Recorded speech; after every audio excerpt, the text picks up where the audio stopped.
ಅಜ್ಜಿಗೆ ನಾನು ಓಡೋಗ್ ಮದ್ವೆ ಆಯ್ತೀನಿ ಅಂದಿದ್ಕೆ ಏನಂತ ಗೊತ್ತಾ? ಬೆಂಗಳೂರಿಂದ ನನ್ನ ಲಗೇಜ್ ನ ತುಂಬಿಕೊಂಡು ವ್ಲಾಗ್ ನ ಕರೆಕ್ಟ್ ಆಗಿ ಮಾಡ್ಬೇಕಂತ ಮೆಟ್ರೋಲು ಕಳ್ಳಿ ತರ ವಿಡಿಯೋ ಮಾಡ್ಕೊಂಡು ನಮ್ಮೂರ್ ಬಸ್ ಹತ್ತಿ ನಮ್ಮೂರಿಗೆ ಬಂದ್ರೆ ನೆಮ್ಮದಿ ಅನಿಸ್ತು. ನೆಕ್ಸ್ಟ್ ಡೇ ನಮ್ಮ ಆಂಟಿ ಮನೆಗೆ ಬಂದು ಕೂಲ್ ಆಗಿರೋ ಐಸ್ ಕ್ರೀಮ್ ಕೊಟ್ರು, ಬಾಡಿಗೆ ತಿಂತಿದ್ದೆ. ಆದ್ರೆ ತೀರಾ ಬಿಸಿಯಾಗಿ ಜ್ವರ ಬರ್ಸೋ ಟಾಪಿಕ್ ತಲೆಗೆ. ನಾನು ಯಾವ್ದೋ ವಿಡಿಯೋಲಿ ಹೇಳಿದೀನಂತೆ ನಾನು ಯಾರನ್ನ ಲವ್ ಮಾಡ್ತಿದೀನಿ, ನಾನು ಮದ್ವೆ ಆಗ್ತೀನಿ ಅಂತ. ಮದ್ವೆ ಆಯ್ತೀನಿ ಅಂತ ಆಗಿದ್ದೀನಿ.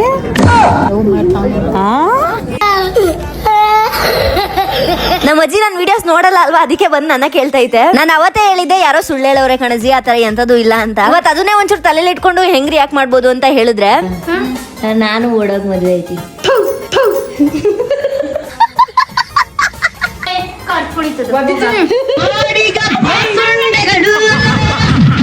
ಏನಾರ ಹಂಗ್ ಮಾಡ್ದಿಡ್ದೆ ಮದುವೆ ನೋಡ್ಬೇಡ್ದೇನೆ. ಮದುವೆ ಎಂತ ಮದುವೆ ಆಯ್ತವ, ಇವಳು ಓಡೋದಳಂತೆ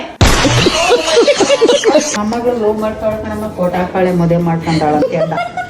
ಲವ್ ಯಾರ್ಲ ಅಂದ್ರಮ್ಮ ಮೊಬೈಲ್ ಬಿಟ್ಟವಳೆ ಅಂದ. ನಾನು ಹೇಳಿಲ್ಲ, ನಾನು ಎಲ್ಲೋ ವಿಡಿಯೋದಲ್ಲಿ ಹೇಳಿದೀವಿ. ನಾನೆಲ್ಲಿ ವಿಡಿಯೋದಲ್ಲಿ ಹೇಳಿದೀನಿ? ಓಡಾಗ್ಬ್ಯಾಡ್ದು ಒಟ್ನಲ್ಲಿ, ಬೇಡ ಗುಡುಗುಡು ಅಂತ. ನಮ್ಮಮ್ಮ ಬೇರೆ ಸಿಕ್ಕಾಪಟ್ಟೆ ಗುರಾಯಿಸ್ತಾ ಇದ್ರು, ನಾನು ಹೇಳ್ದೆ ಕರೆಕ್ಟ್ ಆಗಿ. ಕೊನೆಯದಾಗಿ ಕೇಳಿಕೊಳ್ಳುವುದು ಒಂದೇ, ಜನರು ಅಪಪ್ರಚಾರವನ್ನು ಮಾಡಬಾರದು. ನನ್ನ ಲೈಫ್ ಅಂತ ಅಲ್ಲ, ಯಾರ ಲೈಫಲ್ಲೂ ತಿಳ್ಕೊಳ್ದೆ ಏನು ಮಾತಾಡಬಾರ್ದು. ಪ್ರತ್ಯಕ್ಷವಾಗಿ ಕಂಡರು ಪ್ರಮಾಣಿಸಿ ನೋಡಿ ಅಂತ ಹೇಳ್ತಾ ಈ ವ್ಲಾಗ್ ನ ಇಲ್ಲಿಗೆ ಎಂಡ್ ಮಾಡ್ತಾ ಇದೀನಿ. ಸಿಗುವ ಮತ್ತೆ.